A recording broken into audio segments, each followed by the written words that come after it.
नमस्कार दोस्तों। आज की कहानी है बड़े बड़े पहले खाऊंगा। पति पत्नी की हास्य कहानी। एक घर में पति पत्नी दो प्राणी रहते थे।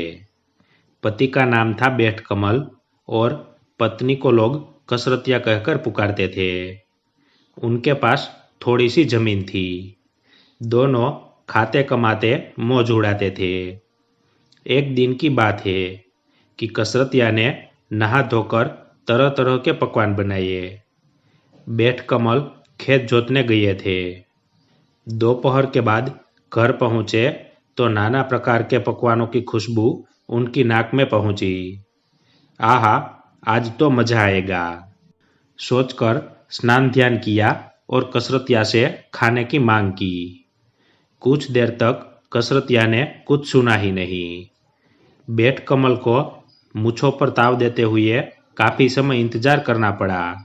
बोले, अरे अब कितनी देर है? यहाँ तो भूख के मारे पेट पिचका जा रहा है। कसरतिया तुनक कर बोली, तुम्हें तो बच्चों की तरह पेट को पीटने की आदत हो गई है। देखते नहीं पूजा कर रही हूँ। बेट कमल जला उठा। बोला, पेट पीटने की बात करती हो? मालूम नहीं कितना काम करके आया हूँ। इतनी देर तुम्हें हल जोतना पड़े तो पता चले। क्या पता चलेगा? कसरतिया उछल पड़ी। सुबह 4 बजे से चक्की पीसने बैठती हूँ। उसके बाद घर के दूसरे काम करने पड़ते हैं।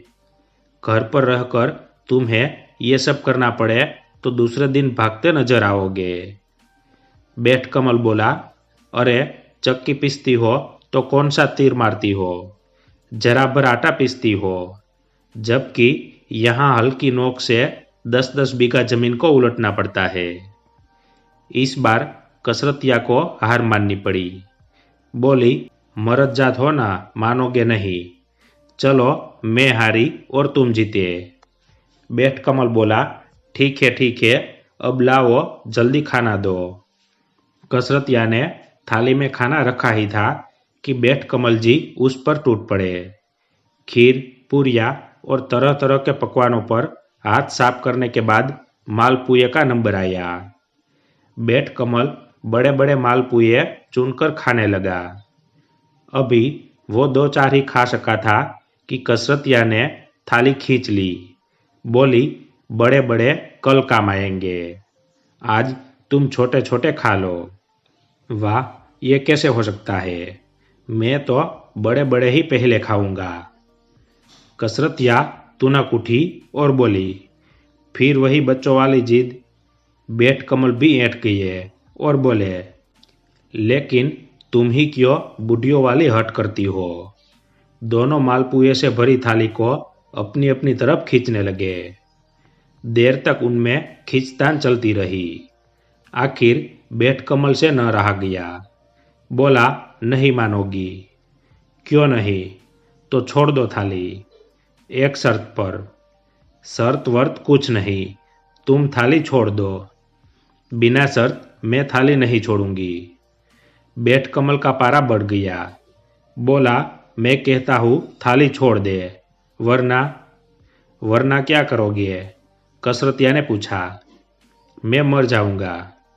तो मर जाओ, मैं कब इनकार करती हूँ। अब क्या था? बेट कमल जी वहीं लेट गए और सांस रोककर आंखों की पुतलियों को फेर लिया। पति के ऐसे पाखंडों से कसरतिया परिचित थी। उसने बेट कमल के ऊपर सफेद चादर डालकर उसे सुला दिया और मालपुए की थाली को अच्छी तरह ढक कर रख दिया। इसी समय उनका पड़ोसी वहां आया। गुस्से में भरी हुई कसरतिया चूल्हे के पास चुप बैठी थी। पूछने पर उसने जब कोई उत्तर न दिया तो पड़ोसी ने जाकर बेट कमल की चादर खींच ली। उसे क्या मालूम था कि बेट कमल मरने का बहाना किए पड़ा है। देखते ही उसकी चीख निकल गई। उसे मरा जान पड़ोसी ने शोर मचा दिया। रसोई से निकलकर कसरतिया ने पड़ोसी को बताया कि इन्हें कुछ नहीं हुआ है, तुम अपने घर जाओ। सुनकर पड़ोसी को आश्चर्य हुआ। वो कसरतिया को झिड़कते हुए बोला, तुम्हें बिल्कुल तमीज नहीं है। आदमी मरा पड़ा है और तुम कहती हो कि कुछ नहीं हुआ। इतने में सारा मोहल्ला जमा हो गया। कुछ ही देर के अंदर बेट कमल के मरने की खबर दूर दूर तक फैल गई। बेचारी कसरतिया परेशान हो गई। वो जब तक लोगों को समझाती कि बेट कमल पाखंड किए हुए है, लोग उसे उल्टे दुत्कार देते। अपने झगड़े की बात भी वो किसी को बताना नहीं चाहती थी। आखिर किसी तरह उसने लोगों को दूर हटाया और धीरे से बेट कमल के कानों में बोली, क्यों इतने लोगों को पागल बना रहे हो? अब उठ भी जाओ। पहले तू अपनी जिद छोड़ दे। बेट कमल चुपके से बोला। किंतु कसरतिया कब हार मानने वाली थी। उसने हाथ जोड़कर लोगों से कहा कि बेट कमल को कुछ नहीं हुआ है। आप लोग जाइए, मैं इन्हें देख लूंगी। गांव वाले भला कैसे मानते। बोले, घर में मुर्दा पड़ा है और तू हमें जाने को कह रही है। अगर इसका दाह संस्कार नहीं होगा तो ये भूत बनकर सारे गांव को परेशान करेगा। इससे अच्छा है कि मुर्दे को जल्दी घर से बाहर निकाला जाए। बेट कमल की अर्थी तैयार कर ली गई। कसरतिया ने बहुत समझाया, पर उसकी कौन सुनता। गांव के लोग अर्थी उठाकर स्मशान की ओर ले चले। पूरा का पूरा गांव, औरत मर्द, बच्चे बड़े और उनके साथ कसरतिया भी स्मशान पहुंच गई। अब कसरतिया को चिंता हो आई। सोचा, कहीं बेट कमल को जिंदा ही फेंक दिया तो अनर्थ हो जाएगा। वो लोगों से बोली कि एक बार मुझे अपने पति के दर्शन कर लेने दो। लोग कसरतिया को पागल ही समझ रहे थे। बेट कमल की चिता तैयार की गई। अर्थी को चिता पर रख उन्होंने कसरतिया से अंतिम दर्शन करने को कहा। कसरतिया लपक कर चिता पर जा चढ़ी।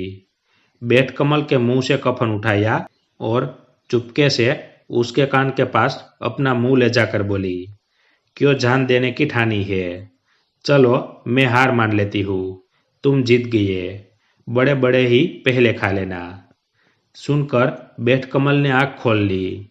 वो चिता पर उठकर बैठ गया। देखते ही देखते उसने अपने को संभाला और चिता से उछलकर लोगों के बीच आ खड़ा हुआ। उसके मुंह से बार बार एक ही वाक्य निकल रहा था, बड़े बड़े पहले खाऊंगा, छोटे छोटे पीछे। बड़े बड़े पहले खाऊंगा, छोटे छोटे पीछे। सुनकर तो लोगों में भगदड़ मच गई। सभी को लगा बेट कमल भूत बन गया है। वो सबको खा जाना चाहता है। गांव में बूढ़े बच्चे, औरत मर्द सभी अपनी जान बचाते भाग निकले। देखते देखते मैदान खाली हो गया। किंतु बेट कमल को किसी की परवाह न थी। वो उसी तरह उछलता कूदता छलांगे मारता हुआ गांव में आ पहुंचा। उसे गांव में आया देख लोग अपने अपने घरों के अंदर दुपक गए।